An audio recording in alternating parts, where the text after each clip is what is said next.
So Dave's Leicester Comedy Festival is underway, and we are here at the Belmont Hotel with tonight's performer, Mark Simmons. Hello. Mark, how are you? I'm good, thanks. Yeah, excited. You looking forward to the show tonight? Yeah. I just looked at the venue. It's all right. Hopefully there'll be a few more people in there. Oh, hopefully. Yeah. I mean, if it's... Have you ever performed to an empty room? Or had to perform to an empty room? Not quite empty. I think I've performed to like 2 or 3 people, like that aren't like acts. Like in the early days, you get a lot of acts at the back who won't laugh at you because they're either concentrating on their own stuff or just want to be better than you, so they won't laugh. And then I've been gigs where it's nearly all acts and maybe 2 audience members, something like that. And does the show still go on? Yeah, but it's just awful. But you just got to get used to that, and then hope that you move on to bigger and better things. So yeah. Well, I'm going to be honest with you. I was kind of expecting the African American comedian Mark Simmons. Interesting. So you say that. I'm not disappointed to say, but I'm just surprised when I came here and met you. Is that genuine, or is that because I do bring that up in my show? Do you? Yeah, I've had loads of like confusion. Basically, there's an American comedian called Mark Simmons. I think he's quite relatively well known over there. And if you Google my name, you pretty much always comes up him first.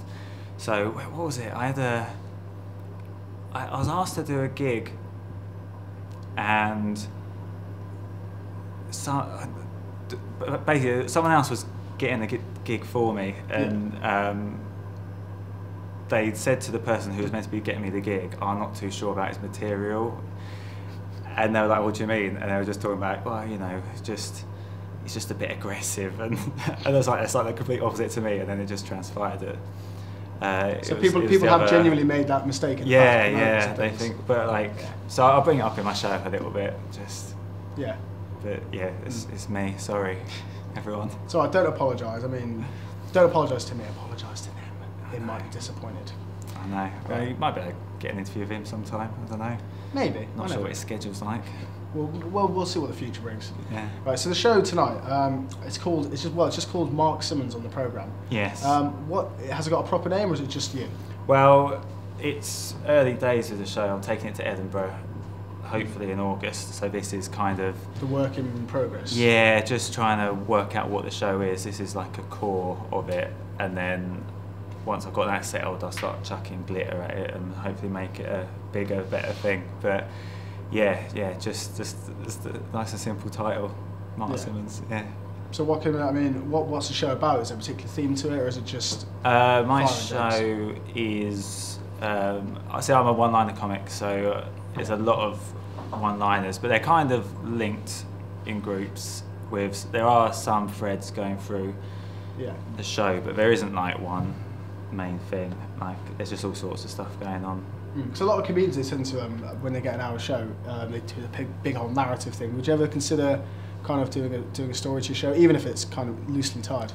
I don't think my style would really suit that, because it's all about wordplay, and I don't think that it would link together particularly well if it was like a straight story. I mean, you never know how things go, but maybe like thematically, if it's sort of all linked together, I don't know. Yeah, I've got basically with this show, I have little threads starting here and there, and then at the end it all sort of comes together. So there is kind of a feel that it's one whole show, but it's lots of random jokes. Bits put together. Yeah. And were you in? Is this one of the first times you've done the show, or have you been trialled before? I did versions of it twice before, just locally in Kent. This will be the first time I'm doing it properly as a whole show. So Leicester's getting it sort of its debut. Yeah, it is. So sorry about that. That's right. It might be very good. We'll see it. There we go. Yeah, let's hope for the best. Yeah. So you've been to Leicester before. I mean, last year you were runner-up for Leicester Mercury Comedian of the Year, if I'm not wrong. That is correct. Are you going to go for it again this year? You can't just go for that. You get nominated. I'm sure if there was a bit of money involved, though, you might be able to. Yeah. Okay. Have you got some? I'm a student. I have no money. No money. Oh, well, if we can find an investor, then maybe. But I don't know. Yeah, but the trouble is, if I entered again, like it'd be hard to top that. Becoming runner-up, you've either got to win it, or just don't tell anyone I entered. So yeah, I doubt I'll be doing that again. I don't even know if you can enter it twice. I don't know if that's allowed. You can always try. I don't know, if you're watching Leicester Mercury, let us know. Next Can you year. enter twice? Or next year, if you come back. Yeah. If tonight goes well, I hope you come back anyway. Oh yeah, every year I'll be here. Real. So going back to the beginning, what actually originally sparked your interest in comedy?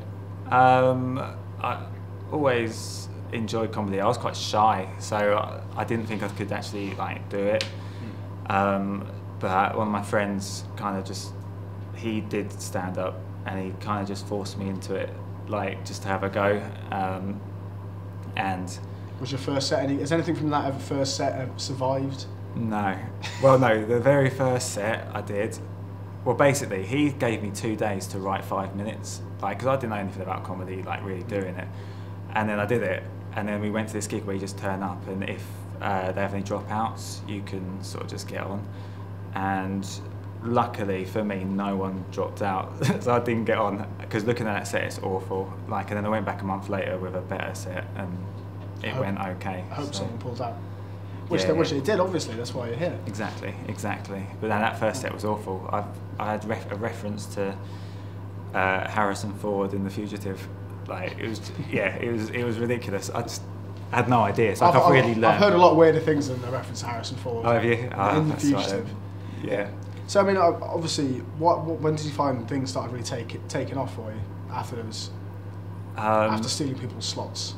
Yeah, yeah. I don't know. Competitions help. Like, I wouldn't say nothing's ever just sort of gone up. Like, competitions are good to start with because they get you a bit of recognition, and then other people start booking you and stuff like that. And it's just gradual. People get to know you, and you just and gradually you just get offered more gigs, and eventually you can go and do it as a job.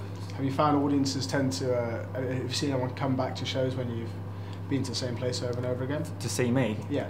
Or any particularly crazed fans? Yeah, well no, I go to Edinburgh most years. Haven't done my full show there yet, but I've had a few people come back to see me the following year, and then they realise I'm doing exactly the same material, so but they don't seem to mind too much. So they don't start heckling you or anything? No, I have had, the first year I went to Edinburgh, I did a show called Amuse Moose Hot Starlets, and you do... So say that again.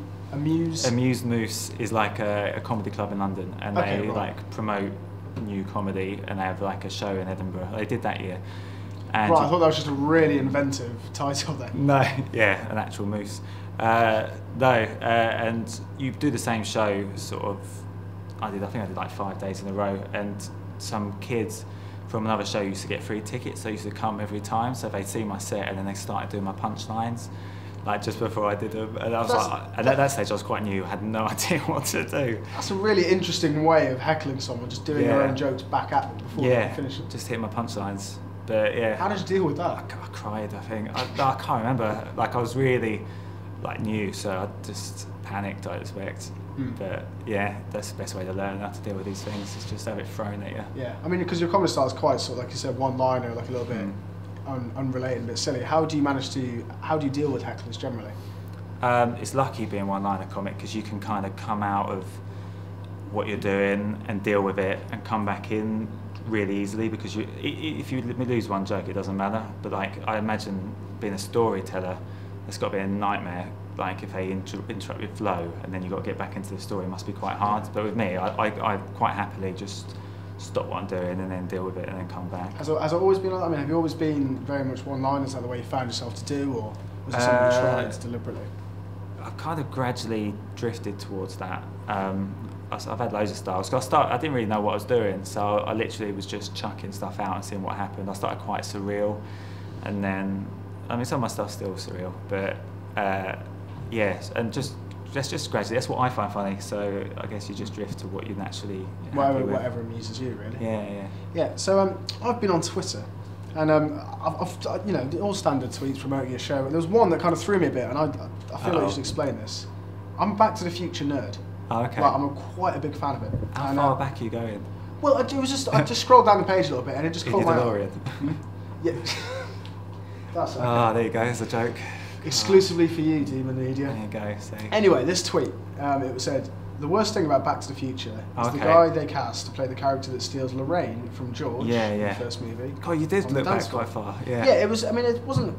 I love that movie, by the way. It's incredible, isn't it? Yeah, it's awesome. My only life ambition is to be able to buy a DeLorean, like just a replica DeLorean. That's all I need.